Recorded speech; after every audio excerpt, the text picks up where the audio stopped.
జగనడ్డ పులివెందులలో high tension నెలకొంది. ZPTC bypoll ఏపీలో తీవ్ర టెన్షన్ పెడుతుంది. ఉదయం పోలింగ్ ప్రారంభానికి ముందు నుంచే నేతల ముందస్తు అరెస్టులతో తీవ్ర ఉద్రిక్తత నెలకొంది. కడప ఎంపీ అవినాష్ రెడ్డితో పాటు పలువురు వైసీపీ నేతలను, సర్పంచ్లను ముందస్తుగా అదుపులోకి తీసుకున్నారు పోలీసులు. దీంతో పులివెందుల, ఒంటిమిట్ట జెడ్పీటీసీ ఎన్నికల వేళ తీవ్ర ఉద్రిక్తతలు పరిస్థితి నెలకొన్నాయి. కడప ఎంపీ వైసీపీ నేత అవినాష్ రెడ్డిని అరెస్టు చేయడానికి తెల్లవారుజామునే పెద్ద సంఖ్యలో పోలీసులు ఆయన నివాసానికి చేరుకున్నారు. కార్యకర్తలు, అనుచరులతో కలిసి అవినాష్ రెడ్డి ఇంటి బయట నిరసనకు దిగారు. బలవంతంగా కారులో ఎక్కించుకుని అక్కడి నుంచి అవినాష్ రెడ్డిని కడపకు తరలించారు. వైసీపీ కార్యకర్తలు పోలీసుల వాహనాల్ని అడ్డుకున్నారు. దీంతో ఉద్రిక్త పరిస్థితి నెలకొంది. అక్కడ టీడీపీ నేతలు అరాచకాలకు పాల్పడుతున్నారని వైసీపీ నేతలు ఆరోపిస్తున్నారు. ఏజెంట్లను పోలింగ్ బూత్లోకి రానివ్వకుండా బీటెక్ రవి తమ్ముడు భారత్ అడ్డుకుంటున్నారని వైసీపీ నేతలు ఆరోపిస్తున్నారు. ఎర్రపల్లి గ్రామంలో బూత్ లోపలికి రానియకుండా అడ్డుకున్నారని, పోలీసులు కూడా చోద్యం చూస్తున్నారని వైసీపీ మహిళా ఏజెంట్ తెలిపారు.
మాకు ఎవరు ఫోన్ చేసినా మాకు చేయకుండా మీరు చూసుకోవాలి.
వాడు తీయొద్దని చెప్తున్నాడు.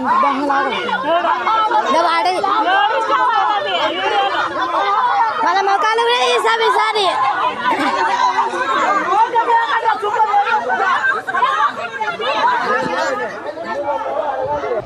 18 పోయింది సార్. రావద్దు ఇంటికి నేను పంపించినారు సార్. ఇప్పుడు ఆ మాట చెప్తాను సార్. నేను ఫోన్లు చేసినా రావద్దండి అని చెప్తాను సార్. అధికారులు చెప్తున్నారా, చుట్టుపక్కల ఊర్ల నుండి వచ్చిన వారు చెప్తున్నారా? అధికారులు చెప్తాను. పోలీసు వాళ్ళు కూడా చెప్తాను సార్. పోలీసు వాళ్ళు కూడా రావద్దండి, మేము ఫోన్ చేసినాక వీళ్ళు ఫోన్ చేసినాక అంటున్నారు. ఎప్పుడైనా ఇలా జరిగిందా పులివెందులు? ఎప్పుడు జరగలేదు సార్. ఎంత దారుణంగా ఈడ బాగా లక్షణంగా బాగా వేసిపోతాను. మేము మల్లికార్జునపురం సార్. పొద్దున్నే 7 గంటలకు పోతే వేసి రావాల ఓటు, మాకు ఇంటి దగ్గర పని ఉందని వచ్చినాం సార్. వాళ్ళ లోపలికి పంపించలేదు సార్. 11కి రాపోండి, 9కి రాపోండి, రాకుంటే ఏం పోండి అని అంటున్నారు సార్. మా ఊరోళ్ళని ఎవరిని పంపించలేదు సార్. 11 దాకా రావద్దు అంటున్నారు. ఒకరు వచ్చేసి మధ్యాహ్నం వరకు 2 గంటల వరకు రావాకండి అని ఒకరు అంటున్నారు. అది ఎన్నిక వస్తాను. ఇప్పుడు పరిస్థితి చూస్తే ఎన్నిక జరిగేలా కనిపిస్తుందా మీకు? ఎన్నిక జరిగే మమ్మల్ని బెయినిచ్చేటట్టుగా కానరాలేదు. వద్దు పోండి అంటున్నారు. మేము ఫోన్ చేసినప్పుడు రాండి, ఓటు బేద్ది ఏమొద్దు మీరు, ఇప్పుడు మేము ఫోన్ చేసినప్పుడు రాండి బేత్తరు అంటున్నారు. ఏ ఊరు నుండి వచ్చారు? మేము మల్లికార్జునపురం నుండి వస్తాను. ఎక్కడ ఏ ఊర్లో ఓటు వేయడానికి వెళ్ళాం? కొత్తపల్లెకు. మామూలుగా అయితే చంద్రగిరి మా ఊరే బూత్ ఎప్పటికి. ఈసారి కొత్తపల్లికి వేసినారు. వాళ్ళు వద్దు పోండి అంటున్నారు, 11 వరకు రావద్దు అంటున్నారు. ఒకరు వచ్చేసి 2 గంటల వరకు రావకండి ఓటేను, మేము ఫోన్ చేస్తాం, ఫోన్ చేసినప్పుడు రాండి అని ఒకరు అంటున్నారు. అది సార్ అట్లుంది. ఇప్పుడు మన ఎలక్షన్లు జరుగుతున్నాయి ఈరోజు, జెడ్పీటీసీ ఎలక్షన్లు. కాకపోతే ఓటేని పోతే ఇప్పుడే రాలేదు, మీరు మధ్యాహ్నం పూట రాపండి, ఇప్పుడు లేవు, ఇప్పుడు ఏందో బాగా అది రిపేర్ ఉన్నాయి, సీసీ కెమెరాలు పని చేయలేదని ఎన్నికి పంపిస్తున్నారు. అందరినీ తగిన వాళ్ళందరితో లోపలికి పంపిస్తుంటారు. చాలా బెటర్ అయితే వీళ్ళు అయితే ఎవరో తెలియదు, అంతా కొత్త మనుషులు ఉన్నట్టున్నారు. చాలా జనం అయితే ఎక్కువ ఉన్నారు ఇక్కడ. లోకల్ అయితే ఎప్పుడు చూడలే వాళ్ళను, మేము పురుగుమల మండలం కూడా చూడలే వాళ్ళను.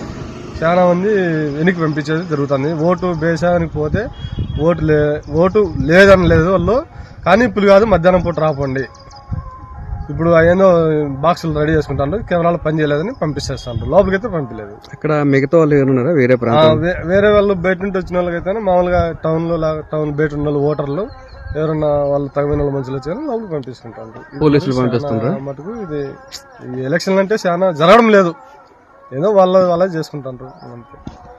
ఓటర్లను అయితే లోపలికి పంపించలేదు, చాలా ఇబ్బంది పడుతుంది. అలా నీళ్ళకి ఎంతమంది తిరిగి వచ్చారు వెనక్కి? మొత్తం అందరినీ పంపిస్తారు, ఎవరో వాళ్ళకి తగిన మనుషులు మాత్రమే పోతున్నారు, ఎవరే గాని పంపిలేదు అసలు అడిగిపోతే గానీ. పోలీసులు ఏమంటున్నారు? పోలీసులు అయితే ఆడ లేరు కూడా లేరు, అక్కడ లోపల ఉన్నారు, కానీ వీళ్ళు ఎవరో బయట ఆడ ఉండే మనుషులు మాత్రం స్కూల్ దగ్గర ఎవరో కొత్త తెలియదు వాళ్ళకి మనకైతే కానీ వాళ్ళు లేవు, మీరు పోయి మళ్ళీ రాపోయి మధ్యాహ్నం పూట అంతలోకి రెడీ చేసుకుంటాం అంటున్నారు. కొత్తగా వచ్చిన వాళ్ళ కొత్త వాళ్ళు ఎంత మొత్తం. ताज़ा तरीन वीडियोस के लिए आप हमारे चैनल को सब्सक्राइब करें और देखते रहें पैगाम टीवी। पैगाम टीवी, आवाज़ आपकी।